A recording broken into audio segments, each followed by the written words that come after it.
வணக்கம். நீங்கள் இணைந்திருப்பது ஏழிசை ஸ்வரங்களின் யாழிசை நாயகன் யாழரசன் இணைய வானொலியின் இரவு நேர பிரதான செய்திகள். செய்தி ஆசிரியர் சத்குணநாதன் விதுஷன், வாசிப்பவர் ஜெகமோகன் தருண். பிரதான செய்திகளுக்கு செல்லும் முன்னதாக முதலில் தலைப்புச் செய்திகள். திருப்பி அனுப்பப்பட்ட கட்டுநாயக்கு வந்த இரு விமானங்கள். இலங்கையின் 10 மாவட்டங்களுக்கு சிவப்பு மண் சரிவு எச்சரிக்கை, பிரதான வீதிக்கு பூட்டு. ஜனாதிபதி தேர்தல் இவ்வாரம் வெளிவரவுள்ள முக்கிய அறிவிப்பு, மஹிந்தவுடன் விசேட சந்திப்பு. யாழில் நடுவீதியில் நடந்த பயங்கரம், தீயில் எரிந்த பெண் சிகிச்சை பலனின்றி உயிரிழப்பு. நாடு முழுவதும் உள்ள அனைத்து பாடசாலைகளுக்கும் நாளை விடுமுறை. நாட்டின் பல பகுதிகளில் திடீர் மின்வெட்டு. கலனி கங்கையின் நீர்மட்டம் உயர்வு, மக்கள் பாதுகாப்பான இடங்களுக்கு இடப்பெயர்வு. இலங்கையை அச்சுறுத்தும் அடைமழை, சிறுமி உட்பட பலர் உயிரிழப்பு, பல இடங்களில் வெள்ளம். ஜனாதிபதி தேர்தல் தொடர்பில் அரசாங்கத்திடமிருந்து இந்த வாரம் முக்கிய அறிவிப்பு வெளியிடப்பட உள்ள நிலையில், ஜனாதிபதி ரணில் விக்ரமசிங்கவுக்கும் ஸ்ரீலங்கா பொதுஜன பெரமுனவின் தலைவர் மஹிந்த ராஜபக்ஷ உள்ளிட்டவர்களுக்கும் இடையில் விசேட கலந்துரையாடல் 5ஆம் தேதி இடம்பெறவுள்ளது. இதேவேளை ஜனாதிபதி ரணில் விக்ரமசிங்கவுக்கு ஆதரவாக ஐக்கிய மக்கள் சக்தி உட்பட ஏனைய எதிர்க்கட்சி உறுப்பினர்கள் சிலர் ஐக்கிய தேசிய கட்சியுடன் ஒன்றிணைவார்கள் என்று கூறப்படுவதுடன், அந்த வகையில் பாராளுமன்ற உறுப்பினர் ராஜித சேனாரத்ன முதலில் இணைவார் என்று எதிர்பார்க்கப்படுகின்றது. ஆளும் ஸ்ரீலங்கா பொதுஜன பெரமுனவுக்கும் ஜனாதிபதி ரணில் விக்ரமசிங்கவுக்கும் இடையில் ஜனாதிபதி தேர்தலை மையப்படுத்திய பேச்சுவார்த்தைகள் மிக நீண்ட காலமாக இடம்பெற்று வருகிறது. அந்த பேச்சுவார்த்தைகள் தற்போது இறுதிக்கட்டத்தை அடைந்துள்ளன. பொதுஜன பெரமுனவின் தலைவர் மஹிந்த ராஜபக்ஷ எதிர்வரும் 17ஆம் தேதி ஜனாதிபதி தேர்தல் தொடர்பிலான கட்சியின் நிலைப்பாட்டை அறிவிக்க உள்ளார். இதற்கு முன்னர் ஜனாதிபதி ரணில் விக்ரமசிங்க தேர்தலில் போட்டியிடுவதை உறுதியாக அறிவிக்க வேண்டும் என்பது பொதுஜன பெரமுன உட்பட அவருக்கு ஆதரவு வழங்கும் தரப்புகளின் எதிர்பார்ப்பாக உள்ளது. இவ்வாறான நிலையில் கடந்த செவ்வாய்க்கிழமை பாராளுமன்ற உறுப்பினர் ராஜித சேனாரத்ன ஜனாதிபதி ரணில் விக்ரமசிங்கவை சந்தித்து கலந்துரையாடியுள்ளார். மறுபுறம் பாராளுமன்ற உறுப்பினர் நிமல் லான்சா தலைமையிலான புதிய அரசியல் கூட்டணியினர் 8ஆம் தேதி அம்பாந்தோட்டையில் இடம்பெறவுள்ள கூட்டத்தில் ஜனாதிபதி ரணிலை ஆதரிக்கும் நிலைப்பாட்டை அறிவிக்க உள்ளனர். அத்துடன் அமைச்சர் காஞ்சன விஜயசேகர ஏற்பாட்டில் மாத்தறையில் எதிர்வரும் 16ஆம் தேதி கூட்டம் ஒன்று ஏற்பாடு செய்யப்பட்டுள்ளமை குறிப்பிடத்தக்கது. பிரபாகரன் உருவாக்கிய தமிழ் தேசிய கூட்டமைப்பை அளித்தவர்கள் தாமே ஓரணியாக வர முடியாத நிலையில் மக்களை ஒன்றுபடுத்தப் போவதாக கூறுவது வேடிக்கையானது என பாராளுமன்ற உறுப்பினர் எஸ் வினோ நோகராதலிங்கம் தெரிவித்துள்ளார். தமிழ் பொது வேட்பாளர் தொடர்பாக ஊடகங்களுக்கு கருத்து தெரிவிக்கும் போதே அவர் இதனை குறிப்பிட்டுள்ளார். தமிழ் பொது வேட்பாளர் என்பது நடைமுறைக்கு சாத்தியமில்லாத ஒன்றென தெரிந்தும் தமிழ் தேசிய கட்சிகளின் தலைவர்கள் முனகிக் கொண்டே ஓடிக்கொண்டிருக்கின்றனர்.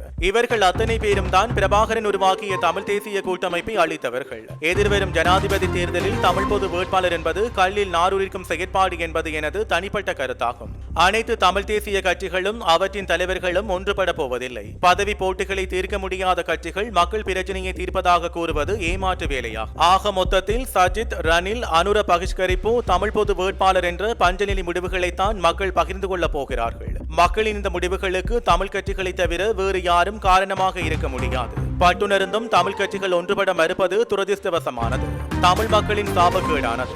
அம்பாறை மாவட்டம் பறிபோய்விட்டது. அடுத்த நாடாளுமன்ற தேர்தலில் தமிழர் பிரதிநிதித்துவம் திருகோணமலையில் பறிபோய்விடும் என அவர் மேலும் தெரிவித்துள்ளார்.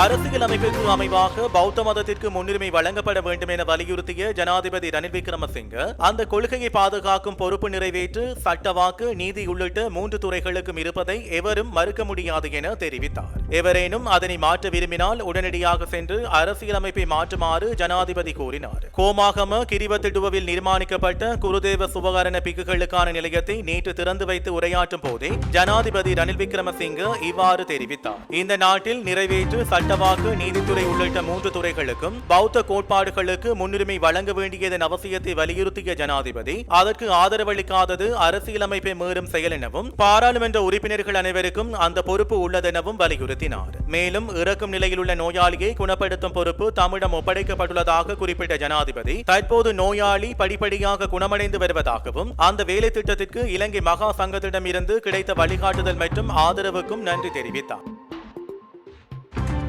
ரஷ்ய உக்ரைன் போரில் இணைந்து கொண்ட முன்னாள் படையினரில் 330 பேரை காணவில்லை என வெளிவிவகார அமைச்சர் அலி சப்ரி தெரிவித்துள்ளார். ரஷ்யா உக்ரைன் போரில் பாதுகாப்பு முன்னரங்கில் போரில் ஈடுபட்டு வரும் முன்னாள் படையினரே இவ்வாறு காணாமல் போயுள்ளதாகவும் அவர் குறிப்பிட்டுள்ளார். போரில் ஈடுபட்டுள்ள முன்னாள் படையினரின் குடும்பங்களிடம் இந்த தகவல்கள் திரட்டப்பட்டதாக தெரிவித்துள்ளார். தங்களை மீளவும் நாட்டுக்கு அழைத்துக் கொள்ள நடவடிக்கை எடுக்குமாறு முன்னாள் படை வீரர்கள் தங்களது குடும்பத்தாரிடம் கோரியுள்ளதாக கூறியுள்ளார். அண்மையில் இலங்கைக்கான ரஷ்ய தூதுவருடன் இந்த விடயம் குறித்து பேச்சுவார்த்தை நடத்தப்பட்டதாக அமைச்சர் சப்ரி தெரிவித்துள்ளார். முன்னாள் படையினரை நாட்டிற்கு அழைத்து வர நடவடிக்கை எடுக்கப்பட்டு வருவதாகவும் அவர் மேலும் குறிப்பிட்டுள்ளார். யாழ்ப்பாணம் புனித பத்திரிசியார் கல்லூரி வீதி பகுதியில் நபரொருவர் தீமூட்டி கொளுத்தியதில் படுகாயமடைந்த குடும்ப பெண் சிகிச்சை பலனின்றி உயிரிழந்துள்ளார். சாவகச்சேரியைச் சேர்ந்த 45 வயதுடைய 3 பிள்ளைகளின் தாயான ரத்னவடிவேல் பவானி என்ற பெண்ணே இவ்வாறு உயிரிழந்துள்ளார். யாழ்ப்பாணம் புனித பத்திரிசியார் கல்லூரி வீதி பகுதியில் குடும்ப பெண்ணை அழைத்து வந்த நபரொருவர் குறித்த பெண்ணை தீமூட்டி கொளுத்தியுள்ளார். இருவருக்கும் பிரச்சினை ஏற்பட்ட நிலையில் குறித்த ஆண் பெண் மீது பெட்ரோல் ஊற்றி தீமூட்டியுள்ளார். பெண் தீயில் எரிவதை கண்ட அயலவர்கள் தீயை அணைத்து பெண்ணை யாழ் போதனா வைத்தியசாலைக்கு அனுப்பி வைத்துள்ளனர். மேலும் சம்பவத்துடன் தொடர்புடைய நபரை போலீசார் கைது செய்துள்ளனர். இந்நிலையில் தீ காயங்களுக்குள்ளாகி சிகிச்சை பெற்று வந்த இப்பெண் சிகிச்சை பலனின்றி உயிரிழந்துள்ளதாக தெரிவிக்கப்படுகின்றது. இந்த சம்பவம் தொடர்பில் மேலதிக விசாரணைகளை போலீசார் மேற்கொண்டு வருகின்றனர். யாழ்ப்பாணம் ஊர்காவற்றுறையில் குளம் ஒன்றினுள் துவிச்சக்கர வண்டியுடன் விழுந்து 2 சிறுமிகள் நேற்றைய தினமிரவு உயிரிழந்த சம்பவத்தை கேட்டு அதிர்ச்சியுற்று மயக்கமடைந்த தாய் ஊர்காவற்றுறை ஆதார வைத்தியசாலையில் அனுமதிக்கப்பட்டுள்ளார். ஊர்காவற்றுறை நாரந்தனை தெற்கு சூரியவத்தை பகுதியைச் சேர்ந்த 11 வயதுடைய நிரஞ்சன் நிதுசா மற்றும் 5 வயதுடைய நிரஞ்சன் அனுஷ்கா ஆகிய 2 சிறுமிகளே இவ்வாறு உயிரிழந்துள்ளனர். வறிய குடும்பத்தைச் சேர்ந்த குறித்த 2 சிறுமிகளும் வீட்டிலிருந்து துவிச்சக்கர வண்டியில் கடைக்கு பால் வாங்க சென்றுள்ளனர். பால் வாங்க சென்ற இருவரையும் காணவில்லை என குடும்பத்தினர் தேடிய போது கடைக்கு சற்று தொலைவில் உள்ள குளத்திற்குள் இருவரும் சடலமாக காணப்பட்டுள்ளனர். குளத்தின் வரம்பு வழியாக துவிச்சக்கர வண்டியை செலுத்திய வேளை அருகில் இருந்த கல் தடுக்கி துவிச்சக்கர வண்டியுடன் தவறி குளத்துக்குள் விழுந்துள்ளனர் என தெரிவிக்கப்படுகிறது. 2 சிறுமிகளின் சடலங்களும் மீட்கப்பட்டு ஊர்காவற்றுறை ஆதார வைத்தியசாலையில் ஒப்படைக்கப்பட்டுள்ளது. சம்பவம் தொடர்பில் மரண விசாரணை அதிகாரி நாகராஜா தியாகராஜா ஊர்காவற்றுறை போலீசார் சம்பவ இடத்திற்கு சென்று விசாரணைகளை முன்னெடுத்துள்ளனர். குறித்த குடும்பத்தைச் சேர்ந்த மற்றொரு சிறுமி ஒருவர் கடந்த வருடம் விபத்தில் உயிரிழந்த நிலையில் தற்போது இருவரும் உயிரிழந்தமை அப்பகுதியில் பெரும் சோகத்தை ஏற்படுத்தியுள்ளது. பசுவதைக்கு எதிர்ப்பு தெரிவித்தும் பசுவதை தடை சட்டத்தை நடைமுறைப்படுத்துமாறும் கோரி இன்றைய தினம் யாழ்ப்பாணம் அராலி பகுதியில் போராட்டம் முன்னெடுக்கப்பட்டது. அண்மையில் 2 பசுக்களை கொலை செய்யும் கொலைக்களங்கள் முற்றுகையிட்டு சீல் வைக்கப்பட்டன. இந்நிலையில் இவ்வாறான சம்பவங்களுக்கு எதிர்ப்பு தெரிவிக்கும் விதத்தில் குறித்த போராட்டமானது அமைந்திருந்தது.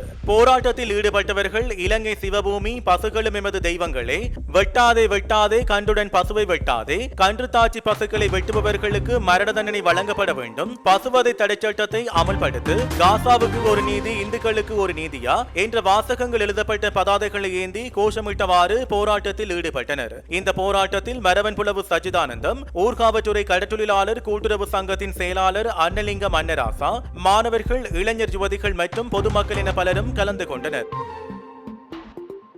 களுத்துறை பானந்துறை பேருந்து நிலையத்திற்கு அருகில் இன்று காலை தனியார் பேருந்தும் இலங்கை போக்குவரத்து சபைக்கு சொந்தமான பேருந்தும் ஒன்றுடன் ஒன்று மோதி விபத்துக்குள்ளானதில் ஒருவர் உயிரிழந்துள்ளார். இந்த விபத்தில் இலங்கை போக்குவரத்து சபைக்கு சொந்தமான பேருந்தில் பயணித்த நடத்துனர் உயிரிழந்துள்ளதோடு மேலும் 4 பேர் காயமடைந்து வைத்தியசாலையில் அனுமதிக்கப்பட்டுள்ளனர். உயிரிழந்தவர் பானந்துறை டிப்போவில் கடமையாற்றும் நடத்துனர் என தெரிய வந்துள்ளது. இலங்கை பேருந்து சபைக்கு சொந்தமான பேருந்து பானந்துறை பேருந்து நிலையத்தை நோக்கி திரும்ப முற்பட்ட போது கொழும்பிலிருந்து பானந்துறை நோக்கி பயணித்த தனியார் பேருந்துடன் மோதியதில் இந்த விபத்து ஏற்பட்டுள்ளது. விபத்தை அடுத்து தனியார் பேருந்தின் சாரதி அங்கிருந்து தப்பிச் சென்றுள்ளதோடு அவரை கைது செய்வதற்கான விசாரணைகளை போலீசார் ஆரம்பித்துள்ளனர். நாடு முழுவதும் உள்ள அனைத்து பாடசாலைகளுக்கும் நாளை விடுமுறை வழங்கப்பட்டுள்ளதாக கல்வி அமைச்சு அறிவித்துள்ளது. நாட்டில் நிலவும் கடும் மழையுடனான சீரற்ற வானிலையை கருத்தில் கொண்டு இந்த தீர்மானம் எட்டப்பட்டுள்ளதாக கல்வி அமைச்சு தெரிவிக்கின்றது. தற்போது நிலவும் சீரற்ற காலநிலை மற்றும் வெள்ளப்பெருக்கு காரணமாக பல பகுதிகளில் மின்சார விநியோகத்தை இடைநிறுத்த நடவடிக்கை எடுக்கப்பட்டுள்ளதாக மின்சார மற்றும் எரிசக்தி அமைச்சு தெரிவித்துள்ளது.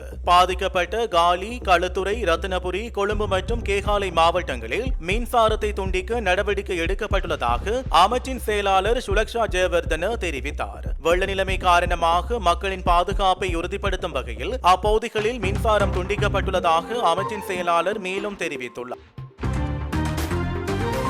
இந்நிலையில் வெள்ளத்தால் பாலம் சேதமடைந்ததால் அவிசாவளைக்கும் வகவுக்கும் இடையிலான ரயில் சேவைகள் முற்றாக இடைநிறுத்தப்பட்டுள்ளதாக இலங்கை ரயில்வே திணைக்களம் தெரிவித்துள்ளது.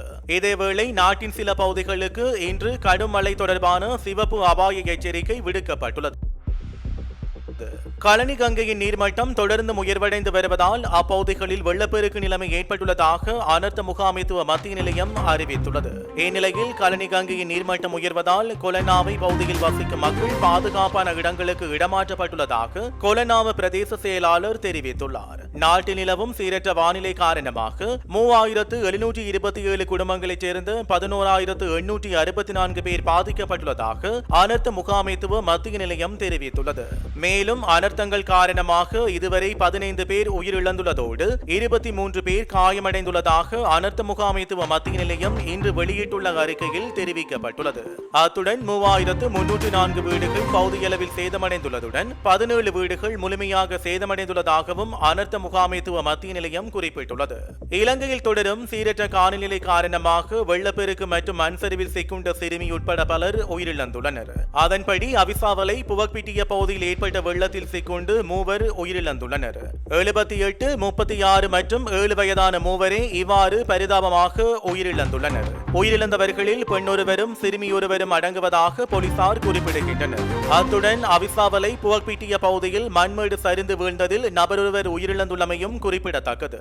இதேவேளை கம்பகா பல்லேவல தியந்திர பிரதேசத்தில் வீடொன்றின் மீது மண்மேடு சரிந்து வீழ்ந்ததில் 2 இளைஞர்கள் உயிரிழந்துள்ளனர். மேலும் ஒருவர் காயமடைந்த நிலையில் பல்லேவல வைத்தியசாலையில் அனுமதிக்கப்பட்டுள்ளார். தெனகம பிரதேசத்தில் வசிக்கும் 20 மற்றும் 27 வயதுடைய இருவரே இவ்வாறு உயிரிழந்துள்ளனர். அதேவேளை அயகம தும்பர பகுதியில் மண்மேடு சரிந்து வீழ்ந்ததில் ஒருவர் உயிரிழந்துள்ளதாக ரத்தினபுரி மாவட்ட செயலாளர் தெரிவித்துள்ளார். அத்துடன் ரத்தினபுரி கிரியல பகுதியில் மரம் முறிந்து விழுந்ததில் ஒருவர் உயிரிழந்துள்ளார். மேலும் ரத்தினபுரி எலபாத்தவில் வெள்ள நீரில் அடித்துச் செல்லப்பட்ட பெண் உயிரிழந்துள்ளதாக ரத்தினபுரி போலீசார் தெரிவித்துள்ளனர். இதேவேளை காலி தவலம பிரதேசத்தில் வெள்ளத்தில் சிக்கி 2 காணாமல் போயுள்ளதாக மாவட்ட அனர்த்த முகாமைத்துவ பிரிவு தெரிவித்துள்ளது. 2 ஆண்களே இவ்வாறு காணாமல் போயுள்ளதாக தெரிவிக்கப்படுகிறது. நெலுவ வைத்தியசாலைக்கு செல்லும் வீதிகள் அனைத்தும் வெள்ளத்தில் மூழ்கியதால் அந்த வைத்தியசாலையில் உள்ள கர்ப்பிணி தாய்மார்கள் மற்றும் அவசர நோயாளிகள் அனைவரும் ஹெலிகாப்டர்கள் மூலம் உடுகம வைத்தியசாலைக்கு மாற்றப்பட்டுள்ளதாக காலி மாவட்ட சமூக சுகாதார வைத்திய அதிகாரி அமல சந்திரசிறி தெரிவித்தார்.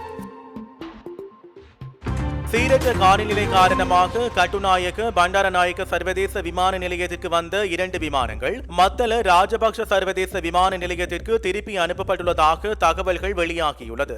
சிங்கப்பூரில் இருந்து ஸ்ரீலங்கன் ஏர்லைன்ஸ் விமானம் UL 309 மற்றும் அபுதாபியில் இருந்து EY 394 என்ற எடிகேட் ஏர்வேஸ் விமானம் கட்டுநாயக்கவை சுற்றியுள்ள பாதகமான வானிலையினால் மத்தள விமான நிலையத்திற்கு அனுப்பி வைக்கப்பட்டுள்ளன. இதற்கிடையில் மத்தள சர்வதேச விமான நிலையத்தில் தரையிறக்கப்பட்ட சிங்கப்பூரில் இருந்து வந்த UL 309 ஸ்ரீலங்கன் ஏர்லைன்ஸ் விமானத்தை மீண்டும் கட்டுநாயக்க விமான நிலையத்திற்கு கொண்டு வருவதற்காக கொழும்பில் இருந்து மத்தளைக்கு புதிய பணியாளர்களை ஸ்ரீலங்கன் ஏர்லைன்ஸ் அனுப்பியுள்ளது. நாட்டில் அதிக மழையுடனான வானிலை நிலவுவதனால் பாதுகாப்பற்ற பகுதிகளில் வசிக்கும் மக்களுக்கு தேசிய கட்டிட ஆராய்ச்சி நிறுவனம் அறிவித்தல் ஒன்றை விடுத்துள்ளது. மழையுடனான வானிலையை அடுத்து பல பகுதிகளில் மண்சரிவு அபாயம் ஏற்படும் எனவும் இதனால் பாதுகாப்பற்ற பகுதிகளில் வசிக்கும் மக்கள் மிகவும் அவதானமாக இருக்குமாறும் அறிவுறுத்தல்களுக்கு அமைய தேவை ஏற்படின் இடம்பெயர தயாராக இருக்குமாறும் தேசிய கட்டிட ஆராய்ச்சி நிறுவனத்தினால் அறிவுறுத்தல் விடுக்கப்பட்டுள்ளது. இதேவேளை மோசமான வானிலை காரணமாக 10 மாவட்டங்களுக்கு மண்சரிவு அபாய எச்சரிக்கை விடுக்கப்பட்டுள்ளது. கொழும்பு மாவட்டத்தின் பாதுகை பிரதேச செயலக பிரிவுக்கும் களுத்துறை மாவட்டம் மற்றும் ரத்தினபுரி மாவட்டத்தின் 12 பிரதேச செயலக பிரிவுகளுக்கும் சிவப்பு மண்சரிவு எச்சரிக்கை அறிவித்தல் விடுக்கப்பட்டுள்ளதாக தேசிய கட்டிட ஆராய்ச்சி நிறுவனம் தெரிவித்துள்ளது.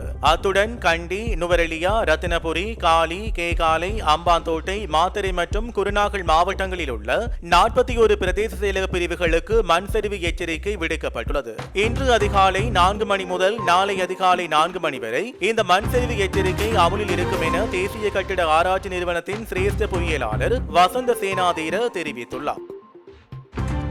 கொழும்பு கண்டி வீதியில் வரக்காப்புல நவுகள பகுதியில் பாரிய மரம் ஒன்று முறிந்து வீழ்ந்துள்ளதால் அவ்வழியில் போக்குவரத்து பாதிக்கப்பட்டுள்ளது. பிரதான வீதியில் மரம் முறிந்து வீழ்ந்தமையினால் வீதி தடைப்பட்டுள்ளது. இந்த மரத்தை வெட்டி அகற்றும் பணியில் உரிய தரப்பினர் ஈடுபட்டுள்ளனர். கொழும்பு வீதியை பயன்படுத்தும் சாரதிகள் மாற்று வழிகளை பயன்படுத்துமாறு போலீசார் வேண்டுகோள் விடுத்துள்ளனர். நாட்டில் ஏற்பட்டுள்ள மழையுடனான சீரற்ற வானிலையால் பல அனர்த்தங்கள் ஏற்பட்டு வருவதாக அனர்த்த முகாமைத்துவ மத்திய நிலையம் தெரிவித்துள்ளது. இதனால் பொதுமக்கள் பாதுகாப்பாக இருக்குமாறும் கேட்டுக் கொண்டுள்ளது.